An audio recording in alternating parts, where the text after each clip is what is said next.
आपके घर परिवार में, आपके अड़ोस पड़ोस में, हर जगह आपको राम को अपने जीवन में उतारना होगा, अपने चरित्र में उतारना होगा।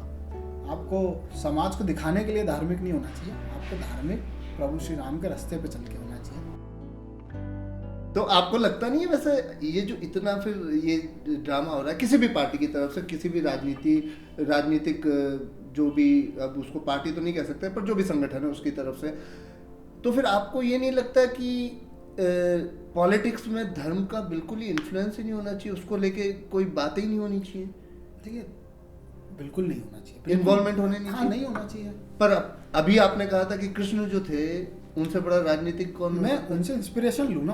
हाँ। मैं उनसे इंस्पिरेशन लूँ। अब मैं खड़े होके हेट स्पीच की मैं आपको बात बताता हूँ। अभी पिछले महीने वो ओवैसी जो सांसद है, उनका एक छोटा भाई विधायक है, ये अकबरुद्दीन ओवैसी, उसने 2013 में ये कहा कि पुलिस को हटा दो। नहीं, 2013 में जब कांग्रेस की सरकार 15 मिनट केंद्र में थी, 15 मिनट के लिए पुलिस हटा दो तो हम दिखा देंगे हिंदुओं को कि हम क्या हैं। उस पर FIR हुई, उसको हमने जेल में डाला, हमारी सरकार केंद्र में थी। आज उसी ओवैसी ने पिछले महीने ये बात रिपीट करी महाराष्ट्र चुनाव में। आप मुझे वो FIR दिखा दो जो भारतीय जनता पार्टी ने करी, और वो मुझे जेल बता दो जिसमें उसको आपने डाला। तो सिर्फ आप बताइए ओवैसी क्या कितनी बार ईडी स्टालिन जब एक ही मंच से ये कहता है कि सनातन जो है वो एक तरह का रोग है, तब चुप क्यों रहते? बिल्कुल, कौन चुप रहा, आप बताओ। मैं आपको हमारे जो वरिष्ठ प्रवक्ता ही तो पार्टी का चेहरा है ना, जो टीवी पे आके कहता है। मैं आपको हमारे कौन से वरिष्ठ प्रवक्ता हैं, आलोक शर्मा जी हो कि पवन खेड़ा जी हो, उनकी मैं आपको स्टेटमेंट सुनाता हूँ। आप मुझे दे दो 5 मिनट में, अभी आपको निकाल के सुनाता हूँ, जिन्होंने ये कहा कि हम इससे एग्री नहीं करते। मैं पार्टी का ऑफिशियल प्रवक्ता हूँ, जो गोवा का इंचार्ज हूँ, मैं इसको नकारता हूँ कि हम उससे एग्री नहीं करते। आपका किसी के साथ गठबंधन है। नरेंद्र मोदी जी ने जम्मू कश्मीर में महबूबा मुफ्ती से गठबंधन करा, आपका उसके साथ जम्मू कश्मीर में सरकार थी। उसने अफजल जैसे आतंकवादी को, जो देश के सबसे खतरनाक आतंकवादियों में से, सबसे घटिया लोगों में से एक था, उसको शहीद बताने वाली के साथ आपने गठबंधन करा, तो क्या आप उससे एग्री कर रहे हो? इस बात का जवाब मुझे नरेंद्र मोदी दे दे कि आप जिससे गठबंधन कर रहे हो, आप क्या उसकी हर बात से सहमत होते हैं? तो अगर हम स्टालिन के साथ गठबंधन में, तो जरूरी है कि हम उसकी हर बात से सहमत हो? नहीं है हम उसकी हर बात से सहमत। किसान आंदोलन इस देश में जब हुआ था, आज से 2 साल पहले, जब अपने पीक पे था वो, तो यही जयंत RLD वाले कहते थे कि, और आज भी कहते हैं, उन्होंने चलते लोकसभा चुनाव में भी कहा कि मैं आज भी किसानों के साथ खड़ा होकर वो आंदोलन करते हैं। आप कहते थे कि उनको फॉरेन फंडिंग है और वो कनाडा से फंडिंग लेके बॉर्डर पे बैठे हैं। तो फिर आपने जयंत जो ये कहता था कि ये झूठ है, ये सरकार को इस तरीके से नहीं कहना चाहिए, किसानों का अपमान है, उस जयंत को आपने साथ में लिया। तो क्या आप उससे एग्री करते हैं कि आपने झूठे आरोप लगाए थे कि कनाडा से फंडिंग हो रही है? और देखिए, सबसे बड़ी बात यह है, कोई आदमी जॉर्ज सोरस का यहाँ पर कठपुतली है, किसी आदमी को कनाडा से फंडिंग हो रही है, और भारतीय जनता पार्टी के प्रवक्ताओं ने क्या करा, टीवी पे आके बोल दिया, अरे FIR करी, केस करा आपने किसी के ऊपर, आप सरकार में हो। अभी भी ये 10 साल से इसी फीलिंग में कि हम विपक्ष में आके स्टेटमेंट देंगे, बात खत्म हो जाएगी। यार, हर्षद शर्मा ने कुछ गलत करा, करो ना FIR। मैं चैलेंज देके कह रहा हूँ, मैंने कुछ गलत किया, FIR करो। आपने स्टेटमेंट दे दिया, आपने सोशल मीडिया पे चला दिया, हो गया काम खत्म। आप सरकार हो यार। ये आपकी विफलता है कि अगर कोई आदमी कनाडा से फंडिंग लेके बॉर्डर दिल्ली की पे बैठा है, तो आपके फेलियर है, आप स्टेटमेंट देके चुप हो गए। आप प्रधानमंत्री हैं, आप विश्वगुरु बने घूम रहे हैं, आपके यहाँ पे फॉरेन फंडिंग लेके बॉर्डर घेर के हजारों लोग बैठ गए, हजारों की फॉरेन फंडिंग हो रही है, और आप एक पे भी FIR नहीं कर पाए 2 साल से, और आप अपने आप को बहुत सक्सेसफुल आदमी बताते हैं। तो ये कहाँ का नियम हुआ कि चित भी मेरी पट भी मेरी, कड़वा कड़वा थू थू और मीठा मीठा गप गप, ये थोड़ी होगा। हर्षद, अभी आपने बात करी अफजल गुरु की, और जो विशेषण यूज करने चाहिए वो भी किए, पर आप फिर ऐसे टाइम पे JNU को कैसे भूल जाते हैं? आप ऐसे में कन्हैया को कैसे भूल जाते हैं? और अगर आप चाहते हैं मैं और भी स्पेसिफिक बोलूँ तो JNU में तो अभी भी पत्थरबाजी हुई, साबरमती एक फिल्म मूवी को लेके पत्थरबाजी हुई, और कन्हैया तो भारत तोड़ो गैंग का एक बहुत ही मुख्य स्तंभ है। अफजल हम शर्मिंदा हैं, तेरे कातिल जिंदा हैं। तो आप वहाँ पर आप आपकी ये जो जोश है और ये जो देखिए, बातें, ये क्वेश्चन है कि जजमेंट है? नहीं ये जजमेंट नहीं, मैं बोल रहा हूँ, मेरा ये प्रश्न है कि फिर वहां पर आप चुप क्यों रह जाते हैं? हाँ। वहां पर मौन क्यों रहता है? मैं आपके पॉडकास्ट में बैठा हूँ और आपने ये सवाल पूछा, अगर मैं चुप रह जाऊँ तो आपका जूता मेरा सर। ठीक है, अब मैं ये कह रहा हूँ कि वो जो अफजल हम शर्मिंदा हैं तेरे कातिल जिंदा हैं, वो जो नारा लगा, वो क्या आपका क्वेश्चन का मतलब ये है या ये जजमेंट है कि वो कन्हैया कुमार ने मारे? हाँ बिल्कुल, मेरा मतलब ये स्टेटमेंट है। ये आपका, मैं कह रहा हूँ कि ये एक पॉलिटिकल पार्टी का आरोप है, भारतीय जनता पार्टी का, कि उसने वो नारे मारे। और ये एक आम विचारधारा भी, मैं किसी हाँ, पॉलिटिकल वो एक पार्टी परसेप्शन में है, परसेप्शन में। और मैं इस बात को जब एंड करूंगा तो वो परसेप्शन आपका भी टूटेगा और देखने वाले का भी टूटेगा। तो कन्हैया कुमार ने वो नारे मारे, ऐसा परसेप्शन एक पॉलिटिकल पार्टी ने बनाया, और ऐसा परसेप्शन आम लोगों में मुझे ऐसा लगता है कि कम है, लेकिन जैसे आप बता रहे हैं कि बहुत आम लोगों में है, आम है ये। तो मैं बोल रहा हूँ कि मैं ये कह रहा हूँ कि वो एबीवीपी के लड़कों ने वो नारे मारे, ये मेरा आरोप है। तो अब इस बात को प्रूव कौन करेगा? दिल्ली पुलिस अमित शाह के अंडर आती है, उस टाइम गृह मंत्री। ये इंसिडेंस 9 फरवरी 2016 का है। अगर आज से 2 महीने बाद आप और हम यहाँ बैठे होंगे तो उस इंसिडेंस को 9 साल हो चुके होंगे, 1.5 साल बाद या 1 साल 2 महीने बाद उस इंसिडेंस को 10 साल हो चुके होंगे 2026 फरवरी में। क्या आप ये कह रहे हैं कि इस देश का गृह मंत्री अमित शाह इतना निकम्मा है कि एक आदमी जो भारत तेरे टुकड़े होंगे के नारे मारता था, वो 9 साल से फ्री घूम रहा है? उसके ऊपर दिल्ली पुलिस ने चार्जशीट फाइल नहीं करी। क्यों नहीं करी? कौन सी निकम्मी सरकार थी? कौन निकम्मा प्रधानमंत्री था? आप निकम्मे हो। कौन शिक्षा मंत्री थी निकम्मी जो अब चुनाव हार गई? आप एक इंस्टीट्यूट के अंदर कोई लड़का नारे मार रहा था, आपको लड़का भी पता है आपके अकॉर्डिंग के उसने नारे मारे हैं, तो आप सरकार में, आपने एफआईआर में उसका नाम दर्ज करा, तो अगला प्रोसीजर है कोर्ट में, जिसको हम आम भाषा में कहते हैं डायरी फाइल करना या चार्जशीट फाइल करना। आज तक 9 साल होने को आए, 2 महीने बाद 9 साल हो जाएंगे। दिल्ली पुलिस चार्जशीट क्यों कन्हैया कुमार के ऊपर फाइल नहीं कर पाई? आपने वही वाली बात है, आपने कह दिया वो देशद्रोही है, तो क्या नरेंद्र मोदी कोई सुप्रीम कोर्ट का जज है? स्मृति ईरानी सुप्रीम कोर्ट की जज है? या भारतीय जनता पार्टी का कोई प्रवक्ता जज है? वो व्यक्ति 2 बार कांग्रेस पार्टी की टिकट से चुनाव लड़ लिया, ये सॉरी 1 बार, इस बार और पिछली बार लेफ्ट की। तो क्या इस देश में एक इतना कमजोर प्रधानमंत्री और इतना कमजोर गृह मंत्री है कि वो ऐसे व्यक्ति को जेल में नहीं डाल पाया? उसका रीजन यह है कि आपने एक आरोप तो लगा दिया, एक माहौल देश में बना दिया, एक परसेप्शन बना दिया। कोर्ट में जब आप खड़े होते हो ना, आपको प्रूव करना पड़ता है कि वो वहां था। आप कैसे प्रूव करोगे? कन्हैया कुमार जब ये नारे लगे तो जेएनयू का अध्यक्ष था, Jawaharlal Nehru university student union, उसका एक चुनाव, मैं जेएनयू का चुनाव नहीं लड़ा, मैं दयाल सिंह कॉलेज में पढ़ता था दिल्ली यूनिवर्सिटी के, मैं वहाँ पे सेक्रेटरी का चुनाव लड़ा, मैं हार गया। कन्हैया कुमार जेएनयू का चुनाव लड़ा, वो वहाँ चुनाव जीत गया। भारतीय जनता पार्टी का आर्ग्यूमेंट ये है, और ये लोगों को नहीं पता है, उनका आर्ग्यूमेंट ये है कि वो व्यक्ति वहाँ का अध्यक्ष था, तो उसकी जिम्मेदारी थी कि वहाँ ऐसे नारे ना लगे।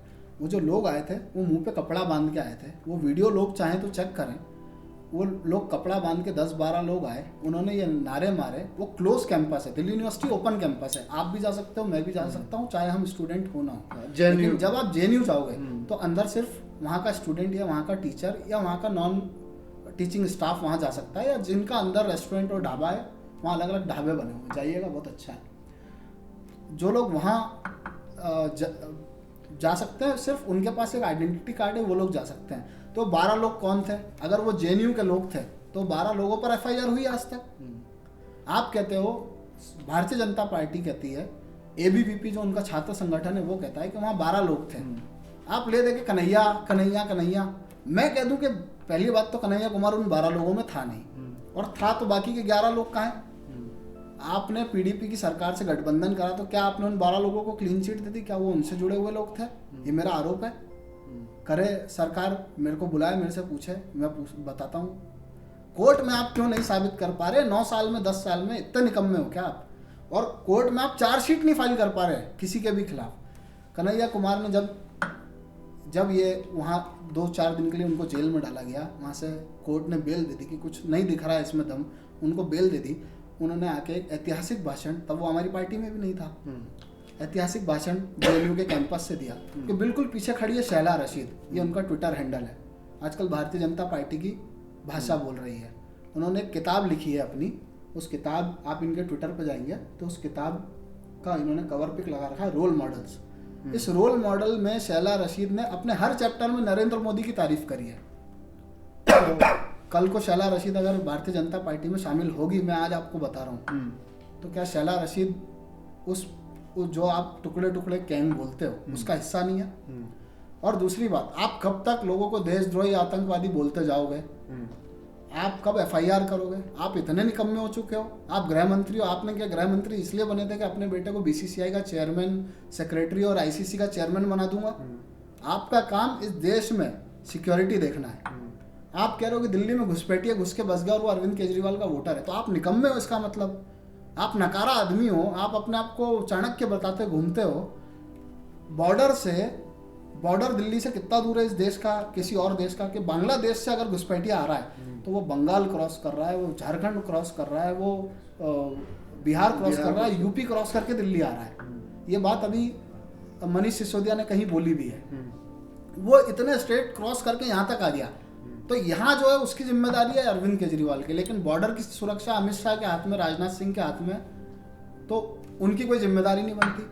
अगर वहाँ पर इनका ये आर्ग्यूमेंट है कि जब आप इनसे कह दो कि भाई 9 साल हो गए, तुमने उसको जेल में नहीं डाला, उस पर चार्जशीट नहीं करी, तुम प्रूव नहीं कर पा रहे कोर्ट में प्रूव नहीं कर पा रहे, इसलिए 9 साल हो गए ना। प्रूव कर देते तो 1 साल 2 साल 5 साल आपके तो एजेंडा में है उसको जेल में डालना, तो आप 5 साल में क्यों उस केस को नहीं खत्म कर पाए? क्योंकि आपके पास पर्याप्त सबूत नहीं है, इसलिए आप उसको डिले करते जा रहे हैं। परसेप्शन बना हुआ है, डिले करते जा रहे हैं। आप उसको जेल में डाल के दिखाइए ना। और जब आप उनको ये सवाल पूछ लोगे कि क्यों चार्जशीट, तो वो इनके लोगों का ये आर्ग्यूमेंट होता है, या डिबेट्स में ये लोग ये बोलते हैं कि वो वहाँ का अध्यक्ष था तो इसलिए उसकी जिम्मेदारी बनती है।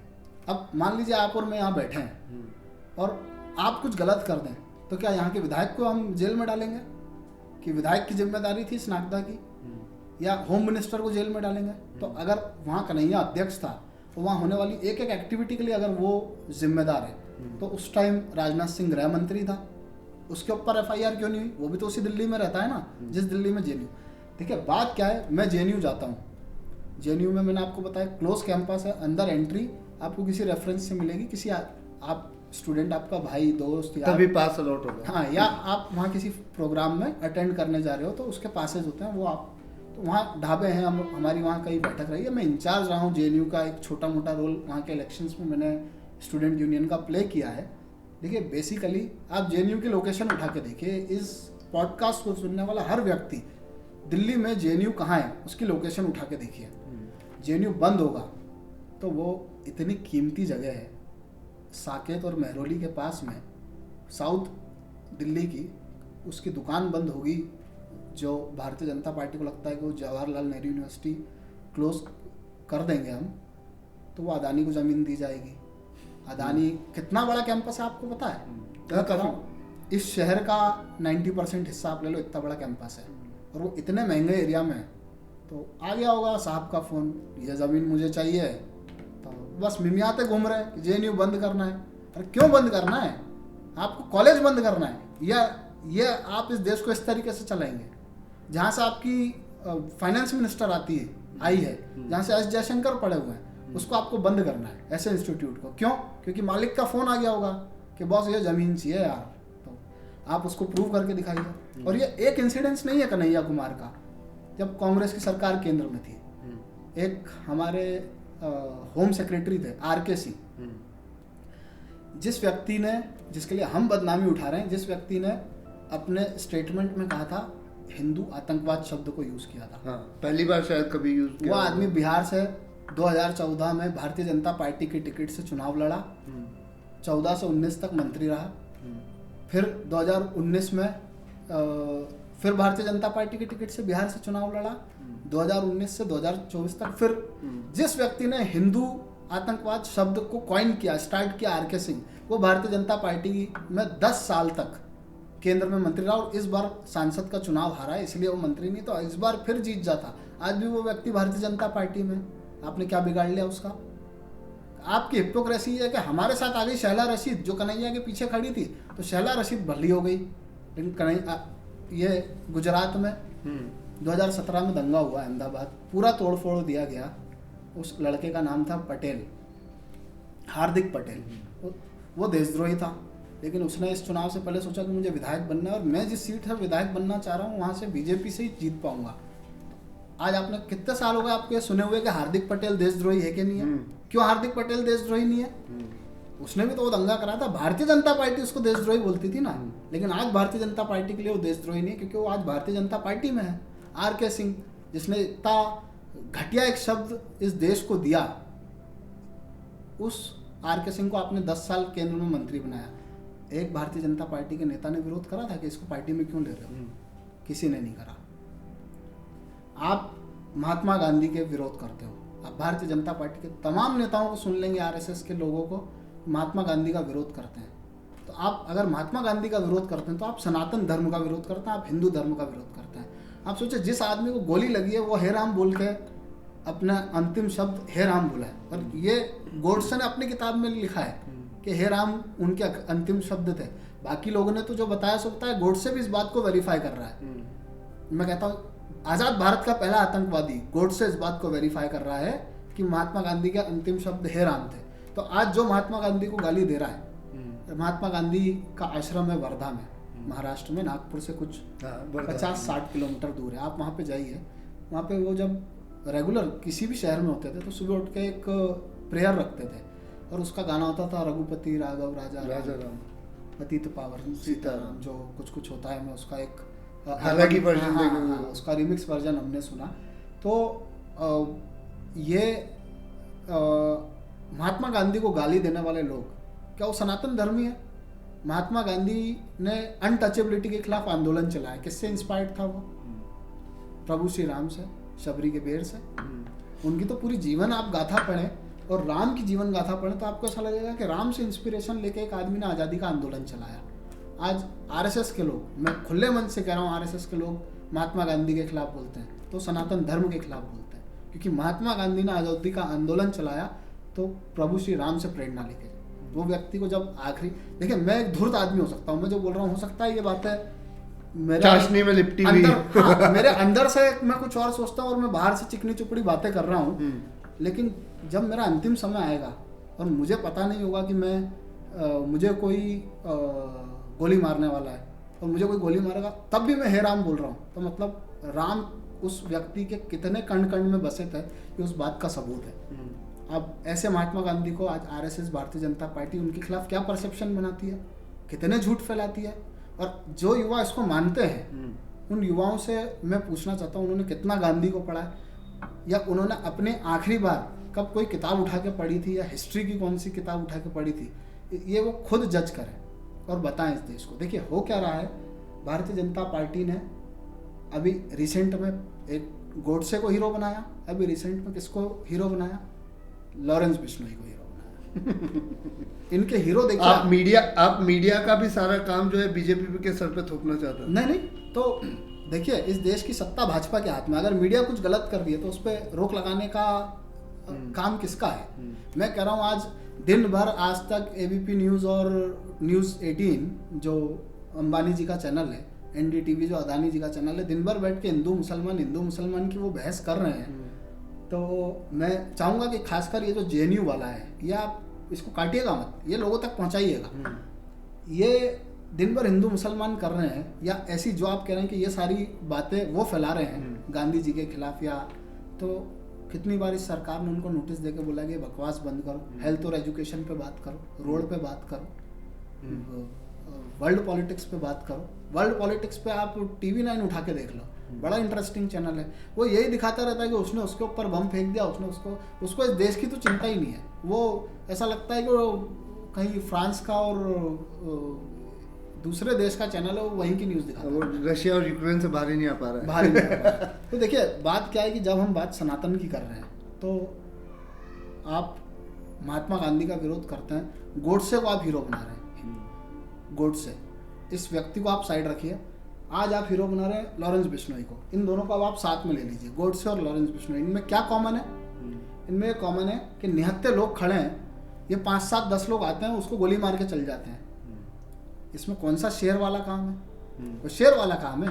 एक बूढ़ा व्यक्ति था, वो लोगों का सहारा लेके चलता था, उसको जाके आपने गोली मार दी, वो शेरों वाला काम है। आप कहता गोडसे, नाथूराम गोडसे, कि मैं इस तारीख को यहाँ आके गांधी को गोली मारूंगा, आके मार के दिखा देता। लॉरेंस बिश्नोई कह देता बाबा सिद्दीकी जी से मेरी पर्सनल मुलाकात हुई है हैदराबाद में आज से 1 साल पहले, लगभग 1 साल पहले। वो इतने बढ़िया व्यक्ति थे। उनका जो बेटा है जीशान सिद्दीकी, वो हम लोग के साथ यूथ कांग्रेस NSUI में रहा है, वो तो बहुत बढ़िया आदमी है। बाबा सिद्दीकी जी ने मुझे ऑफ़र किया था हैदराबाद में, मैं इलेक्शन में काम कर रहा था, कांग्रेस में थे वो उस टाइम। उन्होंने मुझे बोला था कि तू मुझे मुंबई आके मिलना, तेरी वर्किंग बहुत अच्छी है, हम मेरे चुनाव में आके काम करना। वो इस पार्टी में नहीं रहे, इसलिए मैं इस महाराष्ट्र चुनाव में उनसे मिलने नहीं गया, लेकिन वो बहुत अच्छे व्यक्ति थे। 4-6 लोग आए, एक निहत्ते आदमी को गोली मार दी, वो आपका हीरो बन गया लॉरेंस बिश्नोई। नहीं, हीरो तो मैं देखिए, हाँ, आप देखिए, मैं आपको इस अपने शहर में ऐसे लोगों का नाम बता दूंगा जो उसको हीरो बता रहे हैं। मैं आपको ये सोशल मीडिया पे उसको हीरो बताते हुए लोग दिखा दूंगा। क्यों आप उसको हीरो बना रहे हो? निहत्ते आदमी को आपने, उसमें दम था तो वो कहता बाबा सिद्दीकी को मैं इस तारीख को यहाँ आके तेरे को गोली मारूंगा, और ये 4-5-10 लोग आएंगे मेरे आपको गोली मारने, 10 लोग आएंगे, वो 10 लोग जिंदा लौट जाते हैं। क्योंकि वहाँ पुलिस का रोल आ जाता, वहाँ पे आर्मी का रोल आ जाता, वहाँ गृह मंत्रालय का रोल आ जाता, वहाँ बाबा सिद्दीकी की अपनी टीम का रोल आ जाता। इन्होंने राजस्थान में गोगामणि जी की हत्या करी, लॉरेंस बिश्नोई ने उसकी जिम्मेदारी ली। ठाकुर थे वो, करनी सेना से शायद जुड़े हुए थे। हाँ, हाँ, करनी सेना का कुछ अलग हुआ था, उसके अध्यक्ष, हाँ, अध्यक्ष कुछ उनके ऑफिस में जाके एक हिंदूवादी संगठन से वो जुड़े हुए थे।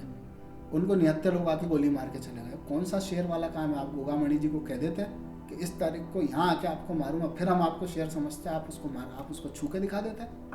तो ऐसे लोगों को हीरो बनाने के खिलाफ हम हैं, और दमखम से। दूसरा हीरो आप किसको बनाते हैं? BHU, Banaras Hindu university. चूंकि मैं स्टूडेंट पॉलिटिक्स के बैकग्राउंड से आया हूँ, तो स्टूडेंट पॉलिटिक्स को मैं क्लोजली आज भी देखता हूँ। वहाँ मेरे संपर्क हैं, BHU में हो गया, JNU में हो गया, दिल्ली यूनिवर्सिटी में हो गया, हैदराबाद यूनिवर्सिटी में हो गया। वहाँ पे हमारे पूरे देश में हमारे दोस्तों का नेटवर्क है, हमारे NSUI का नेटवर्क है। लोगों ने मुझे BHU में जो रेप हुआ, 3 ABVP के लड़कों ने गैंग रेप किया, वो लड़के अभी जेल से बाहर आए, उनका स्वागत हुआ। क्यों? ऐसा कौन सा बहुत अच्छा काम किया था कि उनका जेल से बाहर आने पर स्वागत हुआ? एक भारतीय जनता पार्टी का सांसद था चिन्मयानंद, वो जब जेल से बाहर आया तो उस पर रेप का आरोप था, उसके वीडियोस भी सार्वजनिक आपको पटलों पे मिल जाएंगे। वो जब जेल से रेप के आरोप से बाहर आया तो उसके लिए जय श्री राम के नारे लगाए गए। ये मेरे धर्म का अपमान है ना। मैं इसलिए, अब जैसा आपने एक सवाल पूछा कि आप मुस्लिम्स की हिपोक्रेसी के खिलाफ क्यों नहीं बोलते, तो मेरे को मेरे धर्म में जो बुरा हो रहा है वो बुरा लगेगा ना। मैं जय श्री राम का नारा अपने बड़े बुजुर्गों के पैर छूते हुए या दूसरों को ग्रीट करते हुए देता हूँ। वो रेप का आदमी जब रेप से छूट के बाहर आएगा, मैं ये न्यूज़ आप बोलेंगे तो जब ये पॉडकास्ट में मैं अपना ये क्लिप काट के दिखाऊंगा तो उसमें वो न्यूज़ लगा दूंगा। चिन्मयानंद जब जेल से बाहर आया तो रेप के आरोप से वो बाहर आया जमानत पे, वहाँ जय श्री राम के नारे लगाए गए। क्या इस बात का विरोध नहीं होना चाहिए? क्या ये बहुत अच्छी बात है कि रेप करने के बाद जेल गया एक आदमी? ये दूसरी बात हो गई। पहली बात हो गई कि हम एक ऐसे आदमी को हीरो बनाते हैं जो निहत्ते लोगों पे वार करता है। दूसरा, हम रेप करे हुए बाहर आए हुए लोगों को हीरो बनाते हैं। तीसरा, सुषमा स्वराज जी बहुत अच्छी नेता थी, तो मुझे उनमें माँ की, जैसे मैं सोनिया गांधी जी को रिस्पेक्ट करता हूँ वैसे मैं सुषमा स्वराज जी को रिस्पेक्ट करता हूँ। ऐसे बहुत कम लीडर्स हैं जो अक्रॉस पार्टी रिस्पेक्ट कमाते हैं, उनमें से एक सुषमा स्वराज जी। उन्होंने अपने देहांत से कुछ 3-4 महीने पहले एक लड़की थी पाकिस्तान की, उसको हार्ट या लीवर की कोई सर्जरी करानी थी, और उनको इंडिया उनका वीज़ा करवा के उनकी सर्जरी करा के उसको वापस भेजा।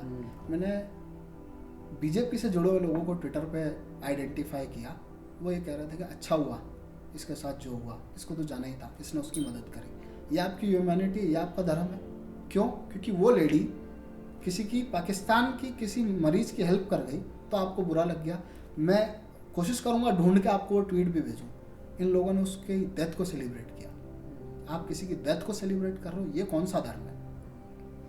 दिग्विजय सिंह जी मेरे बहुत पारिवारिक भी संबंध है और मैं उनको अपना राजनीतिक गुरु मानता हूँ। उनकी बेटी की मृत्यु शायद आज से 10 से 12 साल पहले हुई थी।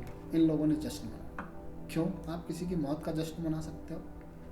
जब रावण की मृत्यु हुई थी, बहुत कॉमन है, मतलब ये कोई नई बात नहीं बता रहा हूँ मैं, हर बच्चे को पता है, रामायण में हमने देखा है। तो प्रभु श्री राम ने लक्ष्मण को बहुत बड़ा विद्वान था, इससे सीख के आओ, इससे बात करके आओ, इससे सीखो कि इतना बड़ा विद्वान था। एक ही तो गलती करी थी ना, रावण वैसे तो बहुत महान विद्वान व्यक्ति था, थे। बिल्कुल बिल्कुल। तो आप मृत्यु आदमी को तो राम भी उससे इंस्पिरेशन ले रहे हैं, जबकि वो दैत्य था, उसने अधर्मी था, राक्षस था, पर फिर उसके बाद भी मृत्यु शैया पे अपने छोटे भाई को भेजा, छोटे भाई को कहा कि इससे सीख के आओ, लर्निंग करो, सीखो इससे। और आप यहाँ किसी की डेथ को सेलिब्रेट कर रहे हो, आपकी हो सकता है उससे आइडियोलॉजिकल डिफरेंसेस हो सकता है आपको पाकिस्तान से नफरत हो, वहाँ की किसी, लेकिन किसी की डेथ को तो आप वैसे भी सेलिब्रेट नहीं कर सकते ना। डेथ हो गई मतलब आपके उससे जो भी गिले शिकवे वो भी चीजें होंगी वो खत्म हो गई।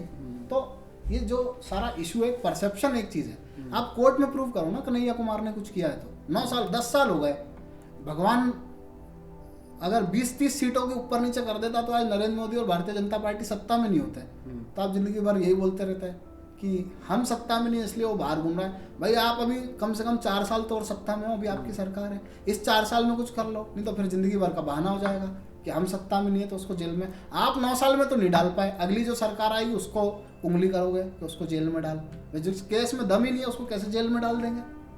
ये कन्हैया वाली बात आपको काफी अंदर तक छू गई। नहीं देखिए ऐसा नहीं है, बात कन्हैया की नहीं है।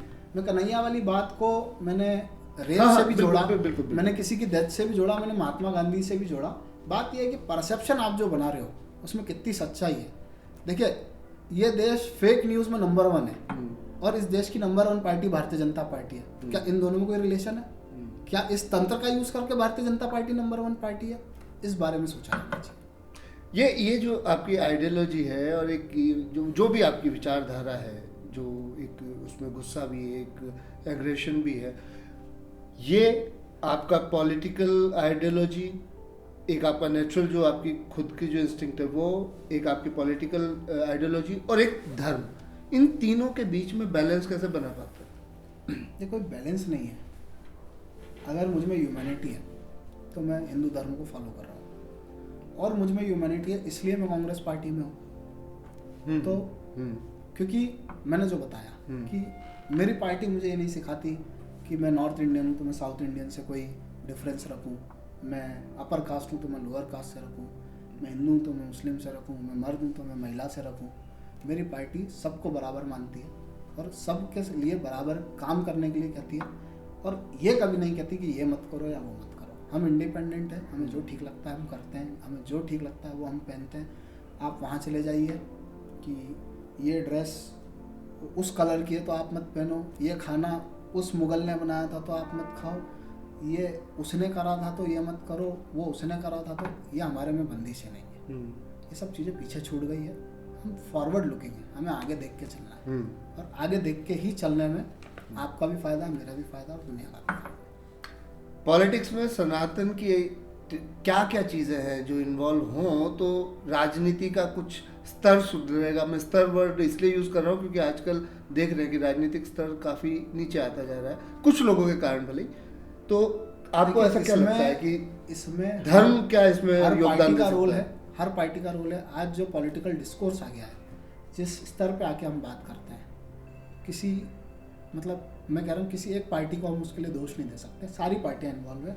लेकिन इससे पहले इस देश में ऐसा कब हुआ था कि देश का प्रधानमंत्री, ये देश हमारा जो देश है ये संस्कृति के लिए जाना जाता है, विश्व हमारी संस्कृति को सीखने के लिए आता है, देश विदेश से लोग यहाँ आके चीज़ें सीखते हैं कि क्या संस्कार होते हैं, क्या हमारा पहनावा है, क्या हमारा खाना है। हर 100 किलोमीटर पे हमारी भाषा के साथ साथ हमारा कल्चर बदलता है, हमारी पानी बदलता है, वाणी बदलती है, हाँ हर चीज़ बदलती है। और हमारे देश का प्रधानमंत्री कह रहा है कि विपक्ष उसके आगे मुजरा कर रहा था। यार आप मेरे देश को रिप्रेजेंट करते हो, मैं कांग्रेस में हूँ तो भी आप मेरे प्रधानमंत्री भी तो हो। आप हर्षद शर्मा को भी तो रिप्रेजेंट कर रहे हो, आप मनीष शर्मा को भी तो रिप्रेजेंट कर रहे हो। आप मुजरा जैसा शब्द, ये सोशल मीडिया का ज़माना है, आपकी वो वीडियो यहाँ ट्विटर पे चली, वो हो सकता है अमेरिका के राष्ट्रपति ने भी देखी हो और ट्रांसलेट करके उसने वो पढ़ा हो तो उसने कहा कि अच्छा ये मुजरा जैसा शब्द यूज़ कर रहा है, ये इनका प्रधानमंत्री है। तो ये अच्छा, दूसरी बात, फिर जब ये सब हम सुनते हैं और हमसे कोई उम्मीद करे कि हम उसको जवाब ना दें, तो फिर हम रिप्लाई में वैसे ही शब्दों का इस्तेमाल करते हैं, क्योंकि ये गलतफहमी किसी को ना हो जाए कि हम डरते हैं और हम उसके खिलाफ नहीं बोल सकते। पर ये टिट फॉर टैट की लड़ाई इस तरह तो गिरा ही रही है। देखिए, गांधी जी ने कहा an eye for an eye will make whole world blind, लेकिन आप इसको हमारी कमजोरी मत बताओ ना कि हम इस बात का जवाब नहीं दे रहे तो हम डरते हैं। तो भाई हम डरते नहीं, हमारी सभ्यता में नहीं, हमारी संस्कृति में नहीं है। लेकिन अगर आप ये कहोगे कि हम डरते हैं तो फिर हम जरूर जवाब देंगे, और इसी भाषा में देंगे। कांग्रेस की विधवा, ये सोनिया गांधी जी के लिए नरेंद्र मोदी के शब्द थे जब वो मुख्यमंत्री थी। क्या विधवा होना कोई बहुत बुरी बात है? इस देश के कौन से घर में, बहुत बुरा हुआ कोविड में, देश के कौन से घर परिवार में विधवा महिला नहीं है? तो क्या विधवा होना कोई श्राप है? क्या मतलब था आपका कांग्रेस की विधवा बोलने का? मैं कहता हूं कि मैंने एक डिबेट में ये बात बोली और मुझे कई लोगों ने कहा कि यार इतना बोल्ड स्टेटमेंट, तो प्रधानमंत्री की माँ विधवा नहीं थी? आपको बोलते हुए ये बात याद नहीं है कि मेरी माँ भी विधवा है? आप एक महिला से आपको क्या इतनी घृणा है कि वो महिला यहाँ आ गई, आपकी पार्टी के अटल बिहारी वाजपेयी को हराई, इस बात की घृणा आपको किसी और बात की घृणा है जो आप आरोप प्रत्यारोप लगाते हो? आप आज तक उसके ऊपर एक FIR नहीं कर पाए। बोलने के लिए आप दुनिया भर की बातें कर लो, मैं यहाँ बैठे बैठे मैं नरेंद्र मोदी पे 50 आरोप लगा दूंगा, साबित करना पड़ेगा ना। तो आपको पॉलिटिकल डिस्कोर्स अगर आप मुझे अच्छा रखना है तो पहले मुझे अपनी वाणी पर कंट्रोल करना होगा। मान लीजिए कि मैं इस शहर में पॉलिटिक्स करूं तो मैं शहर के नेताओं के बारे में अच्छी चीज़ बोलूं, अगर उनकी आलोचना भी करूं तो शब्दों की मर्यादा मेरे के करूं। तो इसकी शुरुआत कांग्रेस की तरफ से नहीं हो सकती, ऐसा आपका कहना है? देखिए, शुरुआत हमारी तरफ से है। शब्दों का और एडजेक्टिव्स जो यूज किए गए वो तो खैर ये बात खूनी पंजा, अब बताइए, काफी चीजें हो सकती है। खूनी पंजा, हाँ। अब ये खूनी पंजा का क्या मतलब है? ये मेरा पंजा है, ये क्या खूनी पंजा है कांग्रेस का? अब ऐसा तो हम भी कहते हैं कि भारतीय जनता पार्टी का सिंबल लोटस है, तो कीचड़ में उगता है। तो जब तक भारतीय जनता पार्टी इस देश में कीचड़ नहीं फैलाएगी तब तक लोटस नहीं उगेगा, उनकी पार्टी रूलिंग नहीं आएगी। तो आपको अपनी शब्दों की मर्यादा, आप प्रधानमंत्री हैं। नहीं, आपने कहा, देखिए मैं उनकी तारीफ कर रहा हूं। आप शायद मेरे नेचर में आपने अभी तक कोई प्रश्न नहीं टाला, ये प्रश्न आप थोड़ा सा टाल नहीं टाल नहीं रहा। मैं कह रहा हूँ आप प्रधानमंत्री हैं इस देश के, आपने कहा कि झाड़ू उठा लो, देश सफाई कर दो, बहुत अच्छी बात है। बच्चे में ये डिसिप्लिन आया कि झाड़ू, कचरा नहीं फेंकना है, कार चलती कार से स्वच्छता, ये इस बात की तारीफ है। आपने जागरूकता फैलाई, लोग जागरूक हुए, मैं भी जागरूक हुआ और हमने वो चीज़ों को स्टार्ट किया। हर आदमी ने किया। मैं कहता हूँ हर घर में आपको 2-4 लोग ऐसे मिल जाएंगे जो इसको फॉलो कर रहे हैं। तो आपने ये स्टार्ट क्यों नहीं किया कि पॉलिटिकल डिस्कोर्स अच्छा रहेगा, भाषा अच्छी इस्तेमाल करेंगे, मैं इसकी शुरुआत करता हूँ, सब लोग करेंगे। यही मैं पूछ रहा हूँ, तो इसकी शुरुआत उम्मीद कर सकते हैं? देखिए, अगर कोई मैं कह रहा हूँ मैं स्टार्ट करूँगा, मैं अपने से कह रहा हूँ, यही बहुत बड़ा स्टेटमेंट है। मेरी पार्टी करेगी। लेकिन कोई अगर मुझे कमजोर समझेगा कि वो मुझे बोलेगा कि ये मुजरा करता है और मैं उसको जवाब नहीं दूंगा, तो ये मेरे नेचर में नहीं है। मैं अगर गांधी को फॉलो करता हूँ तो मैं भगत सिंह को भी फॉलो करता हूँ। तो वो वहाँ पर आप गांधी जी की आई फॉर एन आई वाली बात बोल रहे हैं? हाँ, मैं भगत सिंह जी को भी फॉलो करता हूँ कि जिस भाषा में तुम समझो, सुविधा के हिसाब से गांधी और सुविधा के हिसाब से नहीं, सुविधा के हिसाब से नहीं। देखिए, गांधी जी ने कहा कि कोई आपको ये एक थप्पड़ अभी कहीं मैंने किसी मूवी में सुना या कहीं सुना कि उन्होंने ये नहीं बताया कि जब वो दूसरा थप्पड़ मारे तो उसके बाद क्या करूँ? तो उसके बाद भगत सिंह बनना है। और मैं तो भगत सिंह जी से बहुत इंस्पायर्ड हूँ। अब भगत सिंह जी नास्तिक थे तो क्या वो देशभक्त नहीं थे? या उनसे बड़ा कोई देशभक्त था तो बता दो। जिस उम्र में मैं हूँ उससे 10 साल पहले की उम्र में उन्होंने फांसी पर चढ़ गए थे वो। तो हम तो क्या ढोंग कर लेंगे देशभक्त होने का?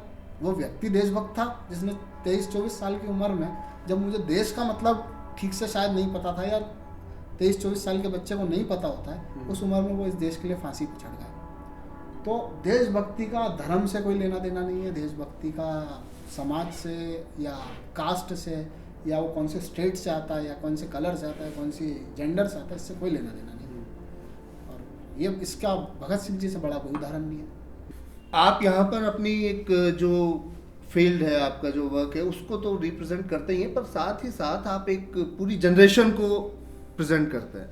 तो जनरेशन सनातनी के मंच पे आके अगर आप ये बताएं कि आपको क्या लगता है कि अपने जीवन में सनातन को कैसे यूज़ किया जाए, उसको कैसे ज़्यादा से ज़्यादा उसका इस्तेमाल कर एक अच्छा व्यक्ति बना जाए?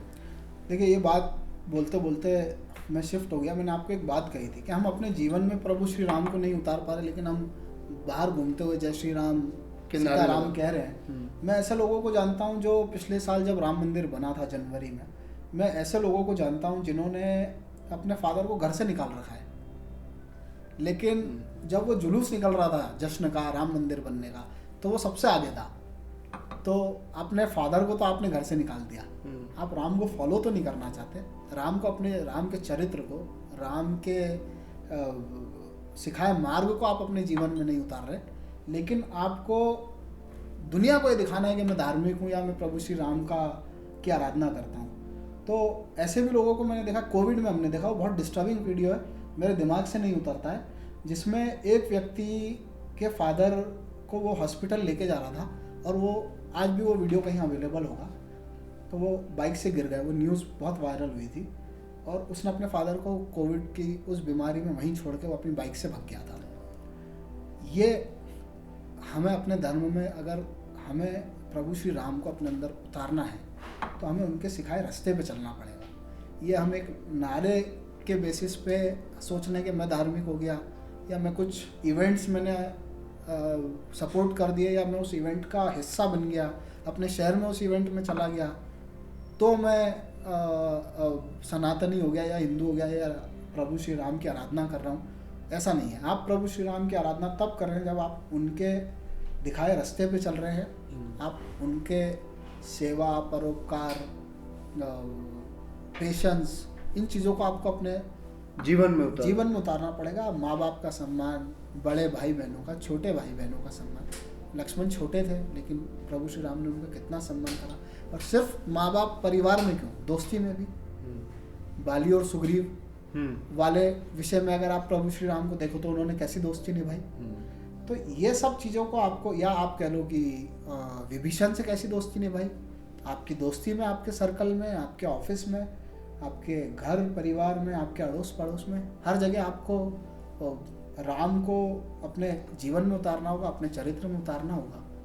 और मैं कोशिश करता हूँ, मैं बहुत तुच्छ सा आदमी हूँ, मैं कोशिश करता हूँ कि मैं इस ड्रामे से पीछे हट के मैं इन चीज़ों को अपनी लाइफ में, अब देखिए प्रॉपर्टी के नाम पे दो भाइयों का झगड़ा है, वो दोनों उस रैली में चल रहे हैं प्रभु श्री राम का मंदिर बनने के जश्न में। ये मैंने मेरे शहर में होते हुए देखा। वो दोनों भाई, सुबह बड़ा भाई मिला तो कह रहा है कि छोटा भाई अपना अलग घर बना रहा है। छोटे भाई से पूछा तो बोला हाँ मैं अपना अलग घर बना रहा हूँ, लेकिन प्रभु राम और लक्ष्मण की आराधना कर रहा है। तो आप पहले अपने परिवार को एकजुट करो, आप अपने परिवार को एक रखने का बीड़ा उठाओ, और उसके बाद आप प्रभु श्री राम के गुणगान पब्लिक में गाओ। आप घर में तो रावण हो और बाहर आप राम बनते घूमते हो, तो ये विरोधाभास जो है, विरोधाभास है। आपको समाज को दिखाने के लिए धार्मिक नहीं होना चाहिए, आपको धार्मिक प्रभु श्री राम के रास्ते पे चल के होना चाहिए, श्री कृष्ण के रास्ते पे चल के। युधिष्ठिर मैं कहता हूँ कि वन ऑफ द सबसे महान लोगों में से हमारे, अगर आप धर्म ग्रंथ पढ़ें, उनका चरित्र देखें। हमारे साथ दिक्कत है कि हमारी जनरेशन ने महाभारत और रामायण टीवी के अलावा और कहीं नहीं उतनी पढ़ ली और सुनी ली। उसके अलावा आप युधिष्ठिर को पढ़ो, कितने महान व्यक्ति थे, कैसे अपने 4 छोटे भाइयों को रखते थे। और 4 क्यों, कर्ण को भी आप देख लीजिए, वो भी उनके भाई थे।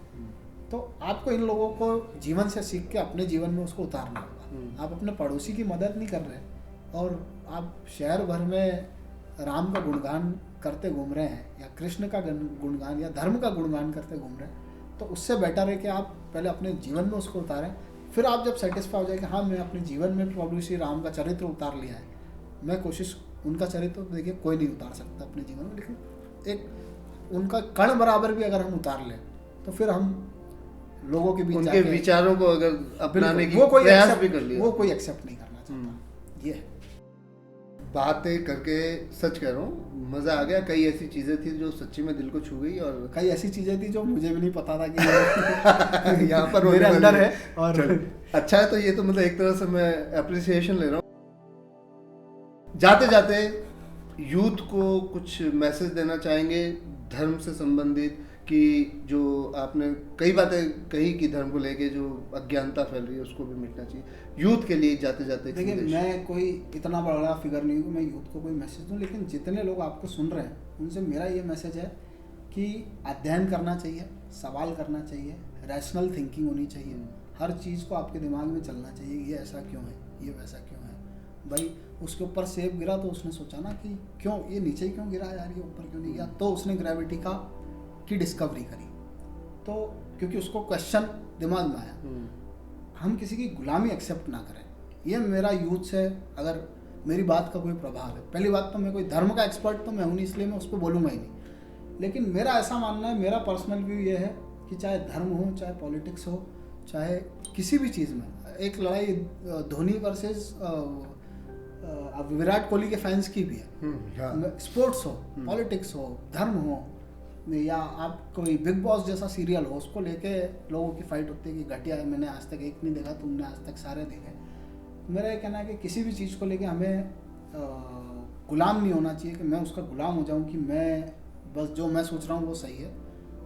दूसरों का भी व्यू सुनना चाहिए, उस पर अध्ययन करना चाहिए, पढ़ना चाहिए, कंटिन्यूसली आपकी रीडिंग लर्निंग होती रहनी चाहिए। मैं आज आपके साथ बैठ के 1 घंटा बात करी, मैंने कुछ 50 चीज़ें सीखी, हो सकता है आपने कोई 5 चीज़, मैं आपसे छोटा हूँ, आपने सीखी होगी। ये हमारा कल्चर है, ये हमारा धर्म है, ये होना चाहिए और इसको हर आदमी को फॉलो करना चाहिए। Thank you so much, thank you so much. मैं आशा करता हूँ कि आगे अपन एक और सेशन रखेंगे पॉडकास्ट का। मेरे पास तो कोई काम है नहीं। तो सभी सनातनी बंधुओं को बहुत बहुत धन्यवाद। आशा करता हूँ कि जनरेशन एस का ये जो नया रूप है, ये जो नई एनर्जी है, ये भी आपने फील की होगी। हर्षद से बात हुई, एक नई ऊर्जा का संचार हुआ और सर्व धर्म संभाव की नीति को लेते हुए अपने जीवन में लगातार आगे बढ़ते रहें, इसी प्रार्थना के साथ अभी के लिए आज्ञा दीजिए। वीडियो अगर लाइक करें, ज़्यादा से ज़्यादा शेयर करें और बिना किसी देरी के चैनल को सब्सक्राइब करें। धन्यवाद। जय जय श्री राम।